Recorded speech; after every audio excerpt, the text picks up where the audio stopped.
When American allies like Saudi Arabia and Jordan deploy military drones, you might expect these high-tech weapons to come from the US. But today, in much of the Middle East and Africa, the chances are they come from China. While the US has been trying to limit the spread of military drones, China has been selling its own cheaper versions of American models like the Predator and Reaper. The US has refused to sell them to most of its allies, fearing the technology could fall into hostile hands or be used to crush domestic political unrest. China has been filling the void.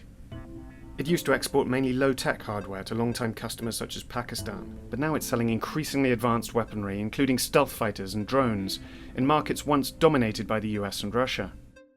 The Pentagon says China could produce almost 42,000 aerial drones by 2023.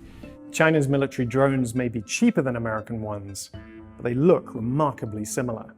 This is China's Wing Lung, and this is the US Predator. Notice any similarities? The Wing Lung is 3 feet longer than the Predator and can carry almost as much weaponry and other equipment, and it costs about $1 million compared to $5 million for a Predator. The newly released Rainbow 5, another Chinese drone, resembles the US Reaper, but it can stay airborne longer, around 12 hours more than the Reaper, according to the manufacturer.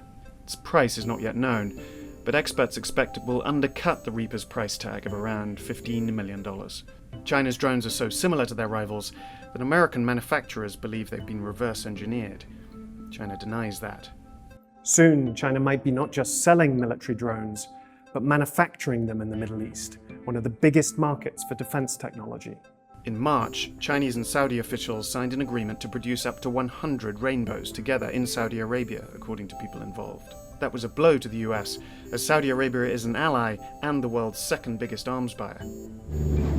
Now American manufacturers are trying to push back. They're lobbying the Trump administration to ease export controls so they can sell drones to more customers and prevent China from grabbing further market share. Experts say American drones are still preferred by many buyers, in part because of the superior satellite technology. The question is, should the US sell them as readily as China does?